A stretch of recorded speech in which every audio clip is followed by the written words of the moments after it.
de las células para poder formar posteriormente a un individuo, ¿no? A un ser humano, posteriormente, ¿no? Entonces, hay ciertos genes que ya vimos que es un gen, que durante el desarrollo embrionario se van a expresar. O sea, ¿a qué me refiero con esto? O sea, digamos, porque por ejemplo, cuando hay mutaciones, ciertas, mutaciones en los genes, van a desencadenarse, por ejemplo, en trastornos, digamos, que una persona, digamos, nazca sin brazos, por ejemplo, focomegalia, que ahorita lo vamos a ver. También, por ejemplo, que haya una anencefalia, que creo que lo habíamos visto un poquito en las clases pasadas. Entonces, ¿qué pasaría cuando hay esto, no? ¿Por qué se está dando esto? Justamente porque tenemos ciertos genes que se van a expresar dentro de lo que es el desarrollo embrionario. Entonces, vamos a ver justo qué es un gen del desarrollo. También, los genes que regulan la expresión génica. Aquí tenemos tres, digamos, más resaltantes que van a ser los genes HOX, PAX y SOX. Luego tenemos a los genes que regulan la comunicación celular, porque esto es muy importante respecto a que cuando vamos a tener esta comunicación celular, vamos a tener, digamos, como consecuencia de todo esto, un factor de transcripción, que posteriormente va a ayudarnos justamente como que a leer el ADN, formar el ARN mensajero, y que este vaya a expresar posteriormente proteínas, ¿no? O sea, ARN mensajero lo transformamos a proteínas. Vimos más o menos clase pasada, ¿no?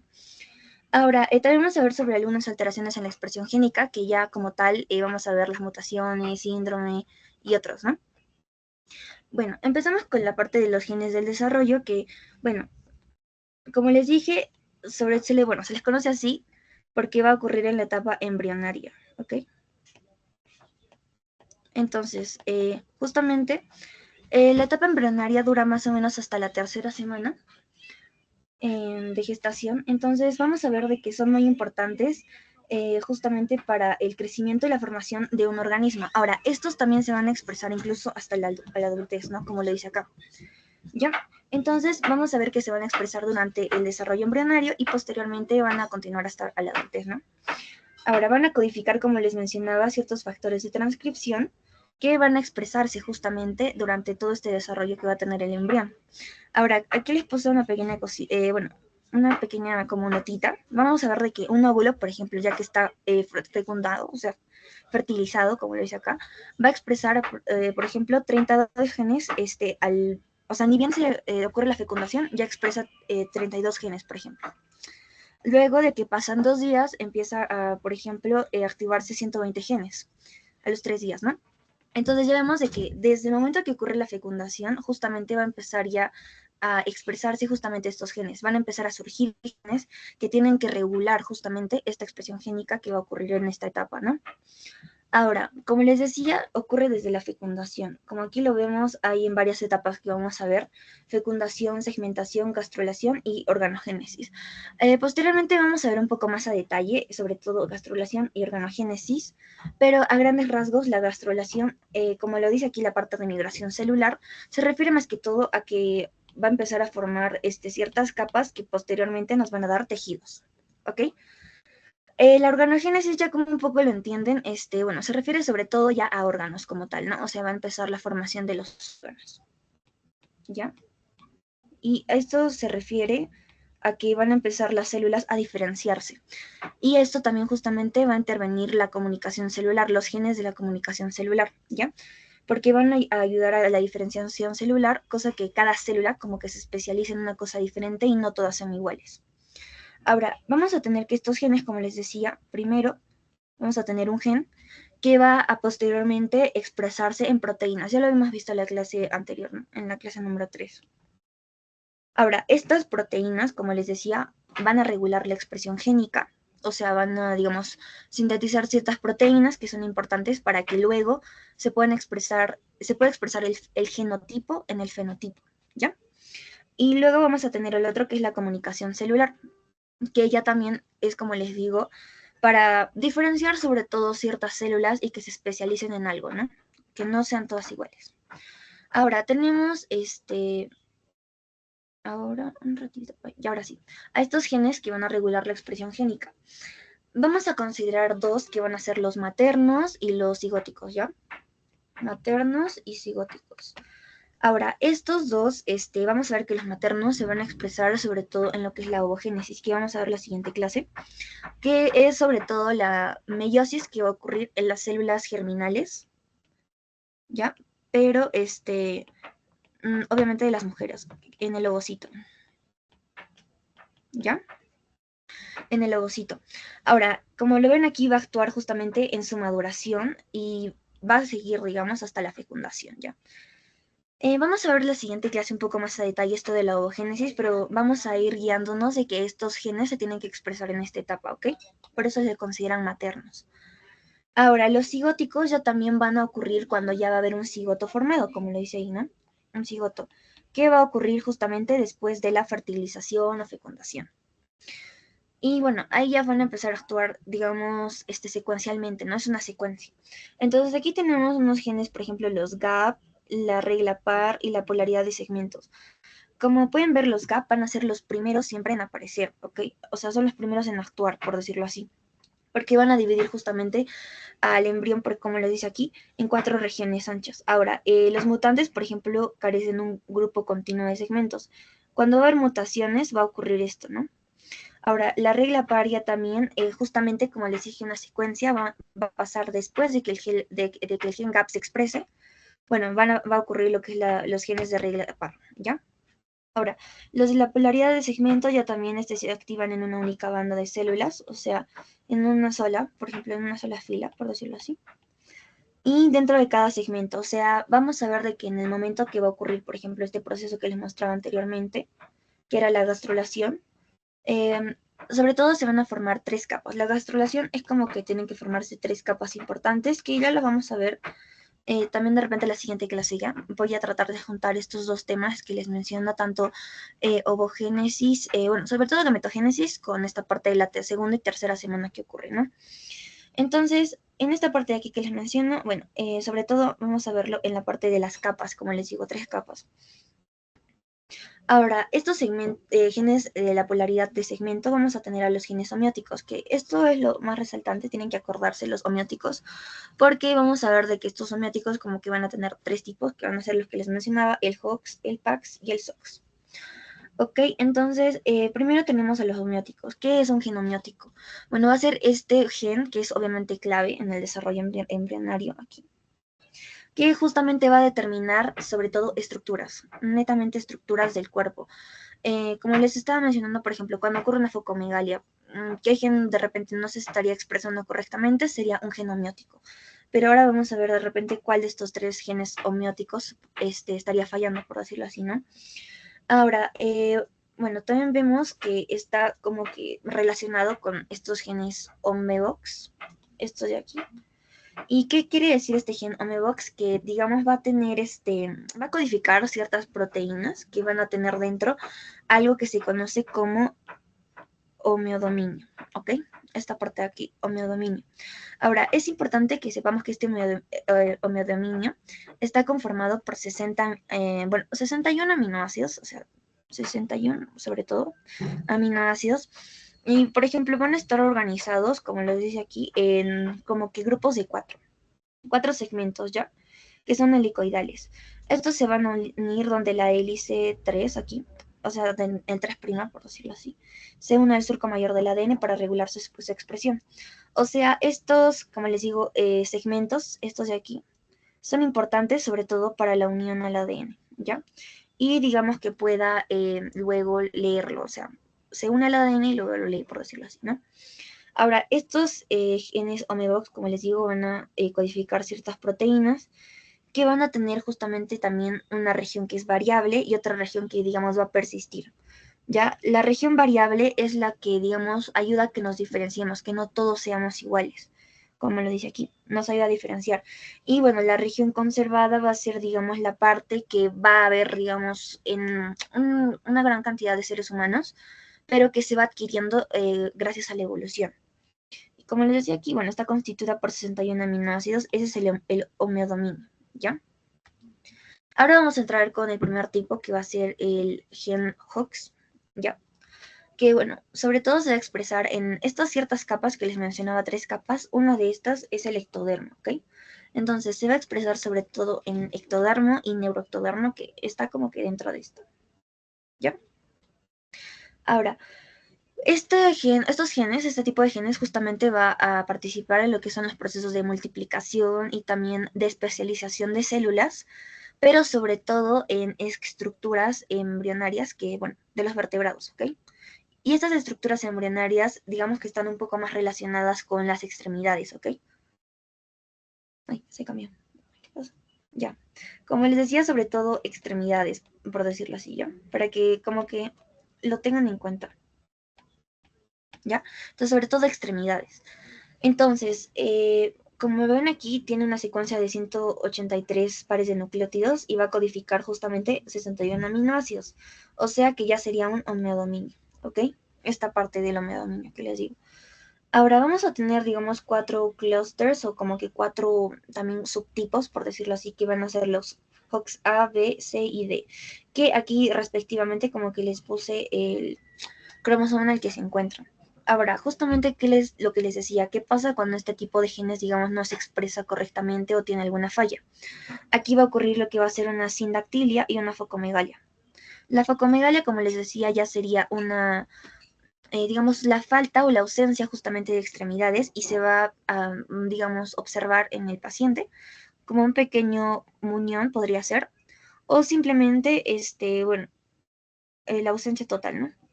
Por decirlo así. Y justamente aquí es cuando hay una falta tanto de elemento óseo y muscular. ¿Ya? Por eso es importante también este gen HOX, son los que regulan sobre todo este tipo de tejidos. Habrá una sindactilia, por ejemplo, cuando no ha habido una correcta, digamos, separación de los dedos.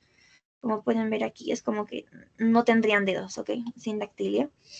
Y ocurre normalmente en bueno, en los individuos que son homocigotos, ¿se acuerdan? Puede ser un AA o un AMA, así, ¿no? Ahora, en individuos mutantes, esto va a ocurrir cuando va a haber un problema justamente en este HOX, que es el D13, pero, o sea, está dentro de este grupo, pero en el HOX D13, ¿ya? Entonces, cuando hay un error en este gen que les comento, va a ocurrir, por ejemplo, una sindactilia, ¿ya? Entonces, podemos recordar en pocos resúmenes que, bueno, el gen HOX va a ser sobre todo relacionado con bueno, extremidades y todo eso, ¿no? Ahora vamos a ver a lo que es un gen PAX. Estos ya también vamos a ver que están relacionados con la formación tanto de, ay, bueno, ya, ahora sí, tanto la formación como del sistema nervioso y de ciertos órganos, pero especializados, como van a ser los de los sentidos, ¿ya? Sobre todo esto de acá.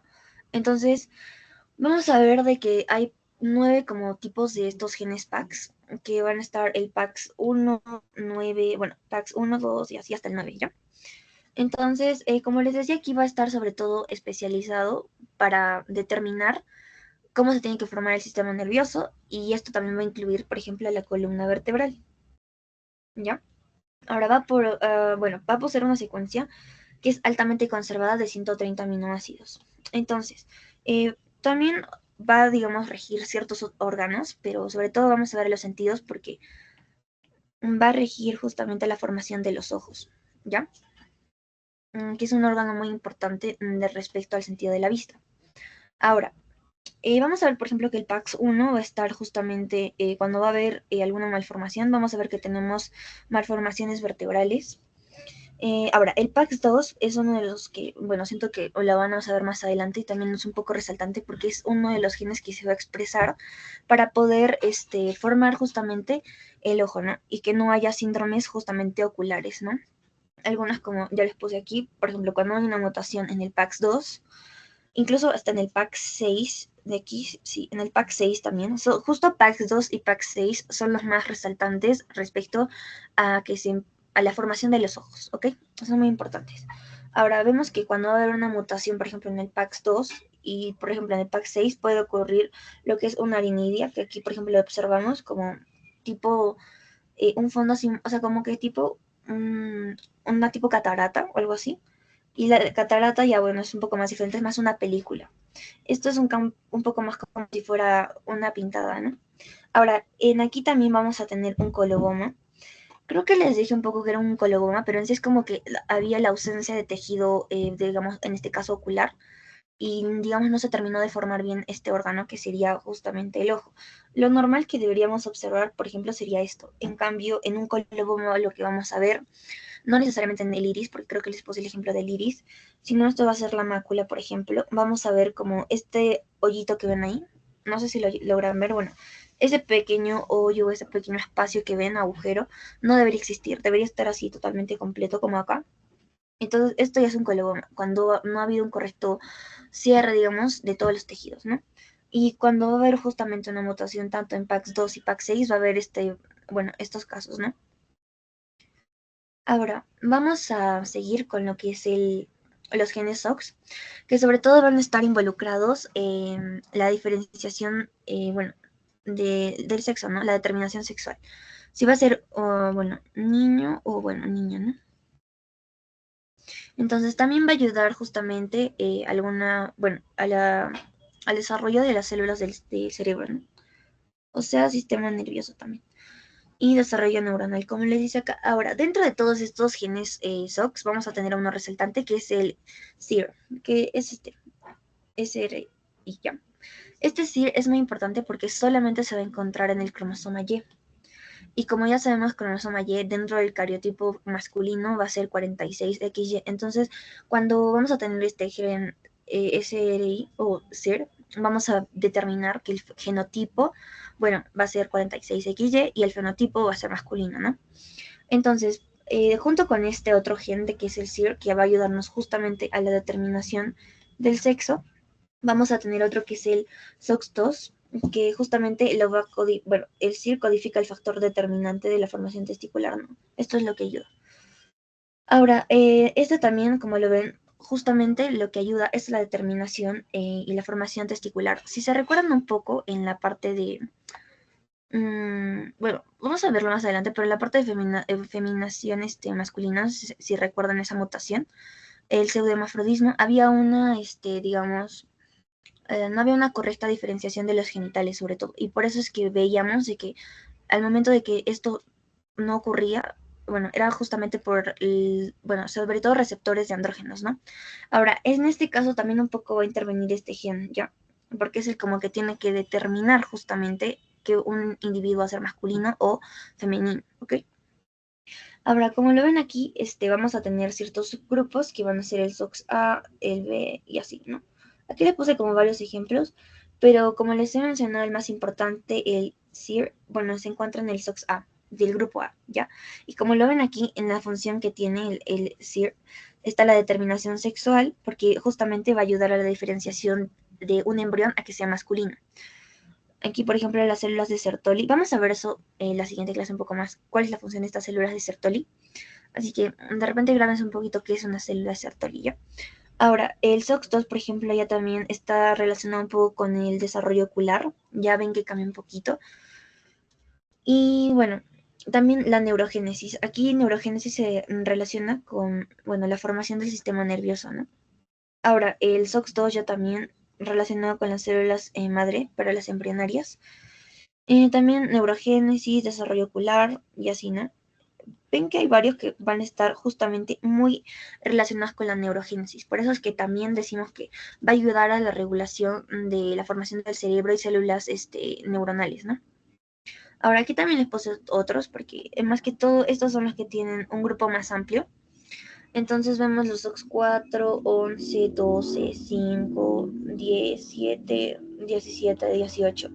Y si se dan cuenta, la mayoría de estos, por ejemplo, vamos a encontrar aquí desarrollo testicular, por ejemplo, también cresta neural. La cresta neural también tiene que ver justamente con el desarrollo del sistema nervioso. Después aquí de otros múltiples órganos, neurogénesis, bueno, diferenciación y proliferación de condrocitos, ¿ya? También está relacionado, como ven, con otros tejidos, pero lo más resaltante que usan estos genes HOX, sobre todo porque tenemos dentro de este grupo al gen SIR, es la maduración también de espermatozoides, o sea, relacionado sobre todo con casi, bueno, determinar que un embrión tiene que ser masculino. Y también formación del tejido nervioso, la diferenciación de las células neuronales, ¿no? Ahora, cuando va a haber, por ejemplo, una anomalía en el gen SOX9 o el SOX9, por ejemplo aquí, veíamos que este gen está relacionado con ¿qué? Con bueno, la determinación sexual, por ejemplo. ¿Ok? O sea, si debe inhibir, por ejemplo, la parte femenina, debe de resaltar lo masculino, ¿no? O sea, debe ser un niño, por ejemplo, es lo que dice diferenciación sexual. Luego también está relacionado con esto que es la cresta neural, o sea que va a ayudarnos a formar también lo que va a ser el tubo neural. Lo vamos a ver esto en la semana, bueno, en la clase 6, si mal no me equivoco, lo vemos esto. Y también vamos a ver, por ejemplo, que hay la formación de los oídos y también del folículo capilar. O sea, vemos que está relacionado en varias cosas, pero concéntrense en la parte de determinación sexual, cresta neural y condrogénesis, esta parte de aquí, ¿ok? Que está relacionado con el tejido conectivo, ¿ya? Ahora, como vemos, cuando va a haber una anomalía en este gen de aquí, lo que nos va a dar justamente es un trastorno que es la displasia campomélica, ¿ok? En este caso o en este tipo de trastorno, lo que el niño va a tener, o sea, el recién nacido va a tener o va a presentar, es, por ejemplo, una inversión de sexo en varones. Esto ocurre, bueno, cuando es un varón, ¿no? Ahora también va a haber un arqueamiento congénito de los huesos largos. Si logran ver en esta imagen de aquí, ven como las piernitas como que están un poco curveadas, e incluso aquí ni siquiera se ha terminado como de juntar todo, ¿no? El arqueamiento ocurre aquí. También tenemos el paladar hendido, que también lo habíamos visto ya como bueno, en las sesiones pasadas, como es el paladar hendido. También hay ausencia de costillas y el tórax es pequeño, ¿ya? Ahora, ¿qué pasa cuando este SOX falla? Como ven aquí, cuando va a haber este gen SOX9 normal, lo que va a hacer es que va a promover justamente un factor de transcripción que posteriormente va a hacer que este gen COL2A1, digamos, se exprese y lo que va a hacer es que el hueso sea normal, ¿ya? Es como una cascada, como lo dice aquí. En cambio, ¿qué va a pasar cuando, por ejemplo, el gen Hox, bueno, aquí le dice heterocigoto porque tiene que ser un heterocigoto para que ocurra esta displasia campomélica. Entonces, ¿qué va a pasar cuando va a haber una, digamos, no una correcta creación de factores de transcripción de este gen? Bueno, este gen COL-A2 justamente no va a expresarse, digamos, en su totalidad, por lo que el hueso va a ser así medio arqueado, anormal, ¿ok? Entonces, esto es lo que pasa justamente cuando no va a haber una correcta expresión de estos genes durante el desarrollo, ¿ya? En este caso, el SOX9. Ahora vamos a pasar a este que es el Sonic Head Hot, así. Bueno, este es un gen, ¿ya? Y este gen vamos a ver de que, bueno, sobre todo, bueno, acá les puse la ubicación, donde está, y bueno, que está constituido por 3 exones y 2 intrones, ¿ya? También la longitud, bueno, eso es un poco más así ya teórico, pero lo que va a hacer justamente este gen, Sonic Head Hot, bueno, justamente van a ver de que está relacionado con que también, digamos, se desarrolle correctamente el tubo neural y el sistema nervioso, ¿ok? Aquí, por ejemplo, vamos a ver que durante esta formación del sistema nervioso, la estructura que va, digamos, digamos, en la cual va a actuar, va a ser el tubo neural. También las somitas, que es importante para bueno, que se desarrollen, por ejemplo, las vértebras y posteriormente está relacionado con el sistema musculoesquelético. Las somitas está relacionado con este sistema y también con el nervioso, ¿ok? Entonces, justamente ayuda o digamos, interviene en estas estructuras, el tubo neural, las somitas, también el esbozo de extremidades, que también está relacionado con el sistema musculoesquelético, ¿no? Entonces, vamos a ver que cuando justamente no se va a expresar, digamos, correctamente, se asocia bastante a lo que es la holoproencefalia, ¿ya?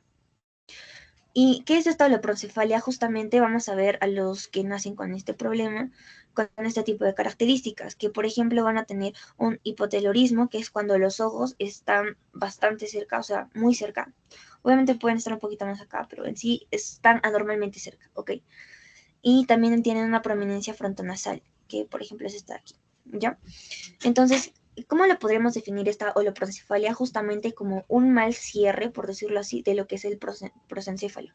que vamos a ver esta parte del desarrollo ya más adelante, ¿ok? En sistema nervioso. Pero justamente cuando va a haber una mala división o señalización, y sobre todo organización, va a ocurrir estos casos de holoproncefalia. Entonces, cuando va a fallar mucho este sonic head hot, va a pasar esto, holoproncefalia. Se asocia mucho a este trastorno o esta mutación. Ahora, pasamos a lo que son los genes que regulan la comunicación celular. Entonces, aquí tenemos ya también, si se recuerdan de biología, que es comunicación celular justamente.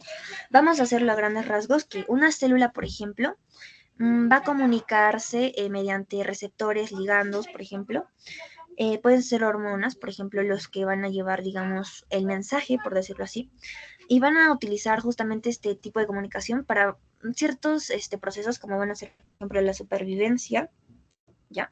También la división, por ejemplo, cuando tienen que dividirse, alguien les tiene que decir como que divídanse. Y una que vamos a tocar en la diferenciación, que es muy importante. Y, por ejemplo, si va a ocurrir una apoptosis, ¿no? En este caso, la muerte autoprogramada, algo lo tiene que decir a la célula como que ya, muere, algo así por decirlo, ¿no? Entonces, por esto es importante la comunicación celular si se recuerda en biología, ¿no? Entonces vamos a tener, como les decía, ligandos y receptores, que justamente van a enviar estas señales para que, digamos, se pueda regular, ¿no? La célula, ¿no? Ahora, vamos a ver que justamente aquí vamos a enviar como señales de forma regular o distintiva, ¿no? Que ya eso es más o menos, si se recuerda, un poco obvio. Y bueno, aquí va a ocurrir sobre todo, le decimos así porque ocurre en la etapa del desarrollo embrionario. Por eso son genes de la regulación, bueno, que regulan la comunicación celular.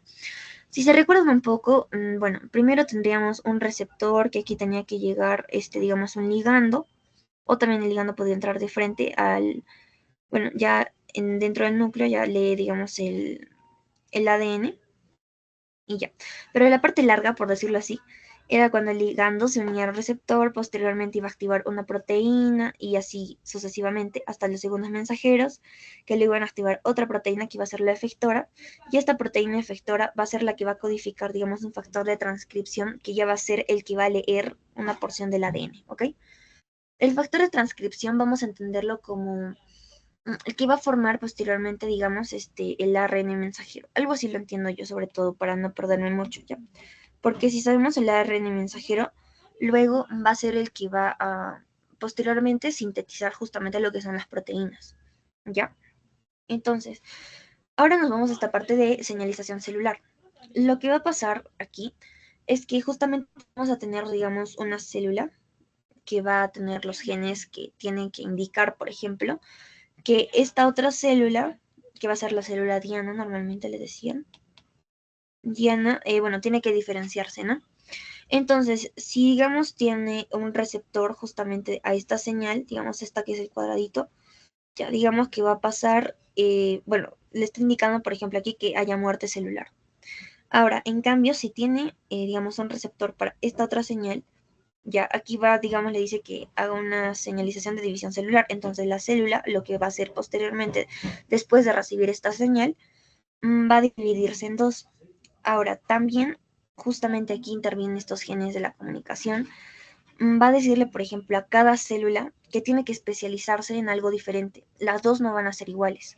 Es como que todos nacen iguales, pero ya posteriormente con estos genes de la comunicación van a diferenciarse. En este caso, para diferenciarse y especializarse celularmente. Entonces, cuando va a haber este proceso de la diferenciación celular, digamos que esta célula se va a convertir, como les pone aquí en el ejemplo, una neurona, y esta otra se va a convertir, por ejemplo, en una célula que va a ser de la glía. Por ejemplo, un astrocito, ¿ya? ¿Ya? Un ejemplo. Ahora, dentro de esto tienen que saber también que estas células que posteriormente van a pasar a diferenciarse celularmente, digamos que van a venir también de la misma capa, ojo. O sea, van a diferenciarse, pero siguen viviendo de la misma capa embrionaria. Y como les decía, habían tres capas no embrionarias. Una que vimos, por ejemplo, en esta clase era el ectodermo. Lo mencionamos nada más, pero, por ejemplo, del neuroectodermo, ya directamente que tiene que ver con el sistema nervioso, digamos, se van a diferenciar estas dos células y, bueno, como ven, ambas pertenecen ya al sistema nervioso, ¿no es cierto? Entonces, ven que como que tienen un poco de relación, pero cada una tiene una diferente función, porque el astrocito no tiene la misma función que tiene la neurona, ¿ok? A eso se refiere con diferenciación celular y especialización celular también, ¿no? Ahora, ¿qué va a pasar ya cuando va a haber justamente una alteración en esta expresión génica? Van a ocurrir genes que se van a conocer como dismorfogenéticos, ¿ya? Y bueno, estos genes dismorfogenéticos ya vamos a entenderlos como, bueno, anomalías, defectos que van a ocurrir en las personas, ¿no? Hay trastornos estructurales, sobre todo, o sea, sobre todo lo vamos a ver en el fenotipo, ¿ya? Ya, aquí sobre todo es en el fenotipo. Entonces, vamos a tener unos que van a conocerse como únicos y otros que van a ser los múltiples, ¿ya? Entonces, bueno, acá cuando vemos, aquí, a ver, en esta parte de aquí, vamos a tener que los únicos van a ser, por ejemplo, malformaciones, ¿ya? Ahorita vamos a ver qué es una malformación. Luego, por ejemplo, los únicos también van a ser deformaciones y una disrupción, por ejemplo, ¿ya? Luego vamos a tener otros que van a ser los múltiples, que como su nombre ya lo dice un poco, no va a ser solamente, digamos, como que un defecto, ¿ok? Va a haber, por ejemplo, el caso de las secuencias, de los síndromes, de las asociaciones y una displasia, por ejemplo, ¿ya? En aquí, por ejemplo, les puse este único ejemplo. Como ven, es como que solamente podemos ver un único efecto, ya, un único defecto. En cambio, aquí podemos ver muchos otros más. Los ojos están separados, por ejemplo, la nariz, el paladar hendido, ¿ya? Entonces, vamos a entrar primero con la descripción de lo que es una malformación, ¿ya? Una malformación, vamos a entender que justamente es un defecto que va a provenir por la mala formación de un tejido, ¿ok? Está relacionado porque el tejido no se formó correctamente, ¿ya? Entonces, vamos a tener como varias causas que aquí les voy a poner. En cada lado vamos a poner como qué causas, pero todas van a terminar como que en un error morfogenético, ¿ok? En este caso, el error, por ejemplo, que va a haber vamos a hacerlo con este ejemplo. Un error que ocurre, por ejemplo, en el tubo neural, va a haber una falla de cierre en el tubo neural, que, bueno, es este tubito, que sobre todo está relacionado con la parte de la formación del sistema nervioso, ¿ya? Este tubo tiene que cerrar, digamos, correctamente. Lo vamos a ver mucho más a detalle ya en la siguiente clase. Bueno, siguiente clase, la 6. Pero esto tiene que cerrar correctamente para que luego, posteriormente, digamos, no ocurran problemas como en el caso de aquí, que va a ser la espina bífida, ¿ya? Ahora, ¿qué va a pasar cuando va a haber un fallo justamente en el cierre del tubo neural? Esto nos va a causar posteriormente una malformación que va a ser lo de la espina bífida. Por ejemplo, estaría una espina bífida que puede luego, posteriormente, digamos, ser una meningocele o una mieloningocele, ¿no? Mielomeningocele. Ya, o sea, puede haber estos tipos varios, ¿no? Pero en sí, la espina bífida, vamos a entenderla. Voy a hacerle un poco de acercamiento ya. En aquí, la espina bífida, por ejemplo, ya. Va a ser un defecto, obviamente, que va a ocurrir durante el nacimiento, pero como pueden ver, es cuando no, digamos, carecen de una vértebra, ¿ya?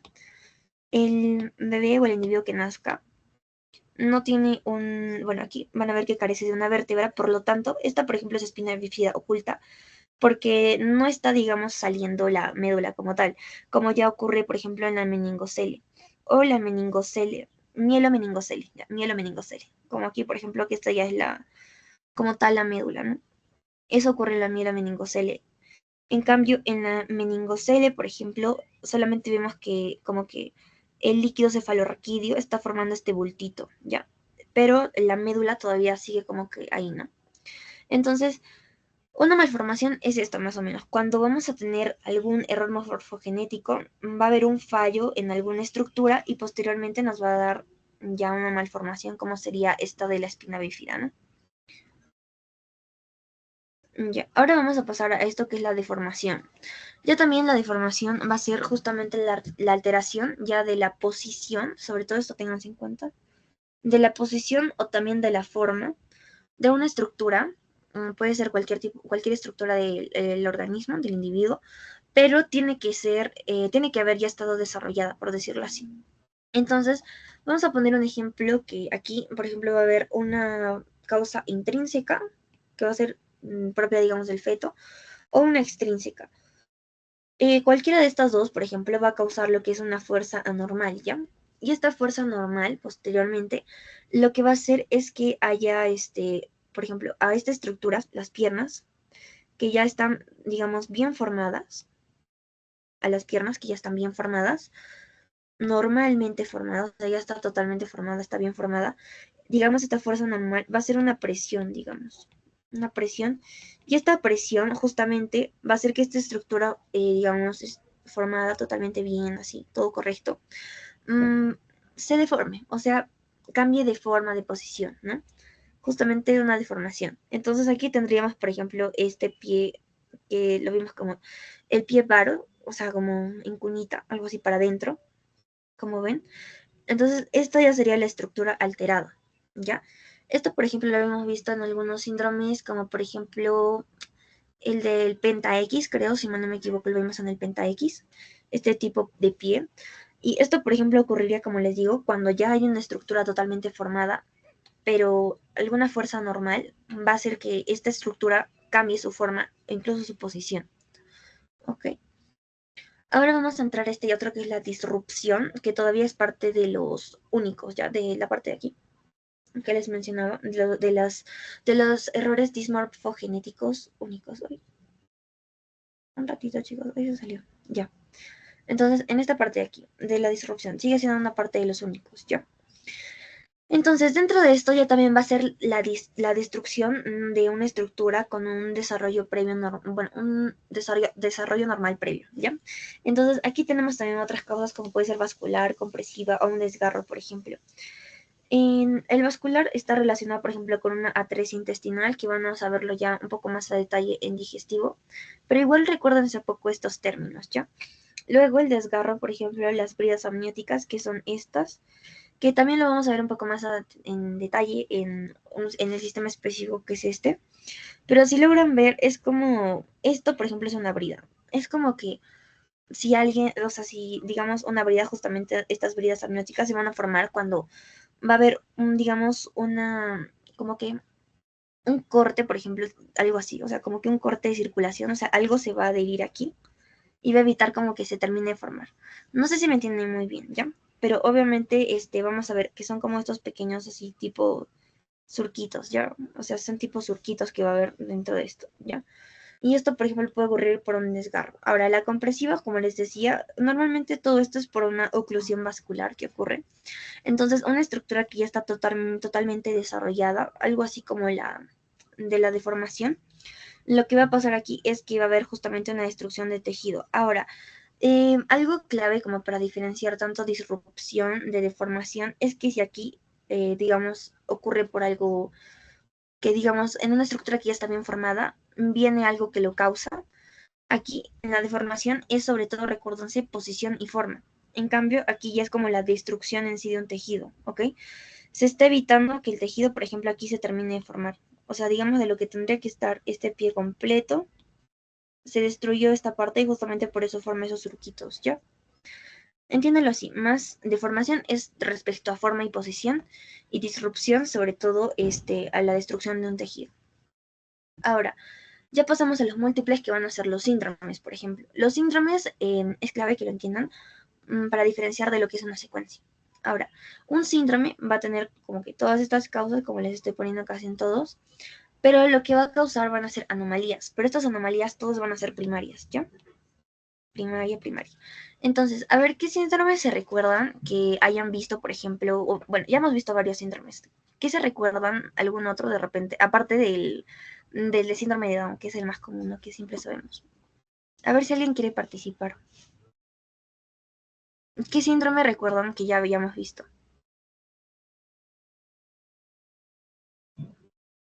O escríbanlo por el chat si quieren. Patau y Edwards.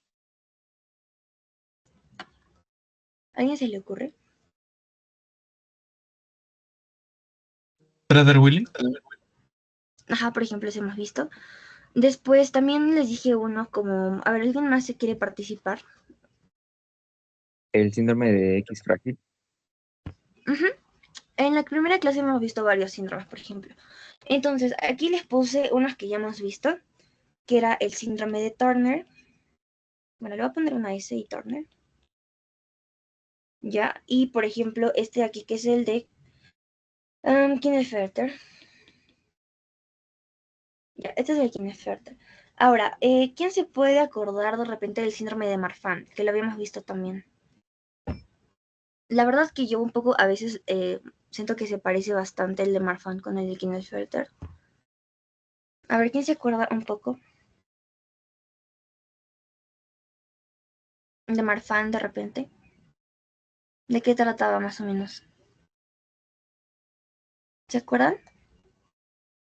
Ya, pero mira, justamente les mencionaba el de Marfan porque había unas características que les había mencionado, sobre todo la clase pasada, bueno, en Kinelferter era, no era Marfan. Sí, bueno, no me acuerdo. Ah, no, sí era Marfan, sí. En el de Marfan, justamente les había mencionado, por ejemplo, tres características importantes, incluso lo habíamos tomado como ejemplo para una pleitropía, ¿ok? Entonces, un síndrome, como vemos, esas tres características que les mencioné en la clase pasada, en el caso del síndrome de Marfan, son anomalías primarias, las tres, al igual que por ejemplo ocurre en el de Turner o en el de Klinefelter, o sea, son anomalías primarias. ¿Por qué? Porque digamos que todas van a estar independientes, como que no se conectan, no, digamos, vamos a poner justamente el ejemplo de aquí de Klinefelter, por ejemplo, en, aquí, la musculatura, por ejemplo, poco desarrollada, no tiene nada que ver, por ejemplo, con que tengan los pechos desarrollados. ¿No? Que haya una ginecomastia, por ejemplo. No están relacionados, no está como que la musculatura poco desarrollada siendo consecuencia de que tenga pechos desarrollados. Lo mismo pasa en el síndrome de Turner, por ejemplo. Que tenga una altura, digamos, pequeña o que sea de una altura corta, no tiene nada que ver con esta la coacortación, o sea, la cortación de aorta, ¿no? Este problemita que es como que hay un estrechamiento justamente la aorta, hay problemas cardíacos, ¿no? O sea, no tienen nada que ver uno con el otro, por decirlo así. Cada uno es independiente. Ahora, esto es un síndrome. Son varias características, no se olviden, porque no solamente es una, solamente que no están como que estrechamente relacionadas una con la otra. No causa uno, no es uno la causa del otro, ¿ya? Esto es diferente de la secuencia, porque en la secuencia aquí vamos a poner justamente una que es muy resaltante, que es la de Pierre Robin, que en esta secuencia también puede tener diferentes causas, como puede ser intrínseca o extrínseca, ¿ok? Y bueno, lo que va a causar es justamente que haya una anomalía primero, que va a ser la anomalía primaria. Esto va a ser lo primero que va a ocurrir, ¿ya? Entonces, por ejemplo, aquí vamos a tener esta hipoplasia de mandíbula como la primera cosa, la primera anomalía que va a ocurrir. Pero luego esta anomalía, por ejemplo, va a causar otras segundas anomalías, como por ejemplo la fusión de los paladares, también que haya esta que es glossobaptosis, por ejemplo, y todas estas, además, estas de aquí, todas estas ya van a ser conocidas como anomalías secundarias. Y esto que pasa porque justamente en esta anomalía primaria, que era la hipoplasia de mandíbula, esta primera cosa va a desencadenar todas las demás. Por eso se conoce como una secuencia. Bueno, aquí se movió bastante, aquí como que se duplicó, pero ya, es anomalías múltiples, pero que van a ser justamente en secuencias, ¿ya? O sea, son seguidas, ¿ya? Son seguiditas. Lo que no pasa con el síndrome, que bueno, básicamente son anomalías también, pero que no están en secuencia. Y como que vamos a entender de que cada una tiene que ver, o sea, independientemente, o sea, no están relacionadas mucho. Bueno, entonces esta ya es la bibliografía y vamos a pasar a lo que es el pretexto, ¿ok? Me esperan un ratito.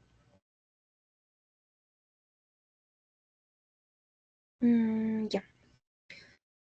Bien, en la primera pregunta que les estaba dejando el día de hoy, bueno, les puse cuál es la función principal de los genes Hox en el desarrollo embrionario. Les voy a pedir por favor que participen, a ver, chicos.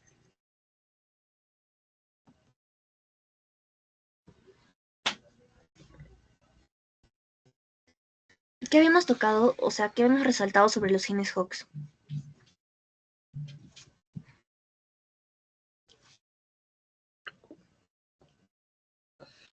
¿Alguien se acuerda? Bueno, justo hemos visto que eran sobre, bueno, aquí lo dice en el desarrollo embrionario, justamente la que les marqué aquí, estaba relacionado con la parte de la columna vertebral, por ejemplo, y las extremidades, porque cuando había un fallo, por ejemplo, en estos genes Hox, lo que pasaba es que, por ejemplo, podría ocurrir una focomegalia, sobre todo que es el ejemplo que más resaltante yo me recuerdo, sobre todo para poder recordarme qué trata el Hox, ¿no? Entonces, por ejemplo, la focomegalia cuando hay justamente una ausencia de las extremidades, ¿no?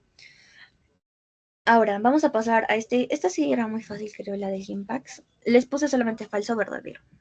Pero aquí había como que un poquito de trampa porque les puse que el gen PAX6 no es esencial para el desarrollo de estructuras oculares, cosa que sí es, por lo tanto sería falso, ¿no? Ahora, el gen PAX6 no era el único. ¿Cuál era el otro gen que estaba relacionado, digamos, con el desarrollo ocular? Sobre todo del sentido de la vista, ¿no? Del órgano de los ojos. A ver, ¿quién se anima a participar? ¿Cuál era el otro gen que estaba relacionado con esto? El PAX2. Ajá, muy bien. PAX 9. Entonces siempre recuérdense PAX6 y PAX2 para lo que es bueno, sobre todo desarrollo ocular, que lo vamos a ver también en la última parte, en la última sesión, la parte de sentidos, ahí vamos a ver. Ahora, vamos a ver también que tenemos a estos que van a ser, bueno, ¿cómo influye? Ya, la tercera, ¿no? La cuarta, mejor dicho. Bueno, es tercera pregunta, ya. ¿Cómo influye la regulación de los genes homeóticos en la formación de los diferentes órganos a lo largo del desarrollo? Ya, aquí la última les puse sobre todo por la parte clave que les dice segmentos, ¿no? Si se recuerdan, les dije como que los genes homeóticos, vamos a revisar a ver esa diapo. Ya, vamos a regresar a esa parte de los genes homeóticos porque sí quiero que les quede bien claro esta parte de los genes homeóticos. Van a ser los que van a intervenir justamente dentro de lo que es el desarrollo embrionario para que se formen determinadas estructuras, segmentos, también lo mismo, estructuras, segmentos, dentro de un organismo, del cuerpo de un organismo. O sea, van a determinar sobre todo, como les decía aquí, las estructuras, los segmentos que va a haber en el cuerpo de un organismo, ¿ok? Entonces, por eso es que les consideré que bueno, regula la identidad y desarrollo de cada segmento de un organismo, cada parte del cuerpo. Justamente aquí intervienen los genes homeóticos. Ahora, vamos a pasar a esta otra que por qué la señalización a través de factores de transcripción es especialmente importante en el desarrollo embrionario. A ver, la parte de la señalización y esto de los factores de transcripción, aquí les puse porque sobre todo es para, bueno, porque permite que diferentes tipos celulares respondan de manera específica a señales del entorno y desarrollan funciones especializadas. Esto sería como una definición de lo que es especialización celular. Entonces, sobre todo les dije que para eso es un factor de transcripción, para que a una célula le diga que tiene que hacer una cosa y a otra le diga que tiene que hacer otra cosa y cumplan funciones diferentes y no todas sean iguales, ¿ya? Ahí es donde justamente interviene también la capa de las tres capas que les mencioné, porque dentro de estas tres capas, cuando posteriormente bueno, van a desarrollarse los sistemas, por ejemplo, el cardíaco, el sistema respiratorio, de todos estos, el digestivo, el nervioso, o sea, cada uno va a partir de esas tres capas. No sé si de repente ya las conocen, ¿no? Tres capas. Y bueno, justamente, posteriormente, cada una de estas células que hay en estas tres capas van a especializarse y diferenciarse celularmente para que no todas sean iguales, ¿ya? Entonces, sobre todo sería por eso el factor de transcripción y la comunicación celular importante, ¿no? Ahora, en la última pregunta, ¿qué implicaciones tendría un error en la activación o desactivación de los genes PAX en el desarrollo? Bueno, ¿esta cuál sería? Bueno, la última, ¿no? O sea, ya es muy fácil. Esto porque, si ya saben, les dije que está muy relacionada, muy estrechamente relacionada con la parte del sistema nervioso y la formación de los ojos, ¿no? Los sentidos también, como los sentidos de la vista y todo esto, ¿no? Entonces, sobre todo está relacionado con este tipo de cosas. Ahora, chicos, ¿tienen alguna duda o de repente alguna consulta respecto a la sesión? ¿O todo está claro? Todo claro. Ya, chicos. Entonces, con esto estaríamos terminando la sesión del día de hoy, que se trataba sobre, bueno, genes en el desarrollo, ¿no? Ahorita les envío el post-test. A ver.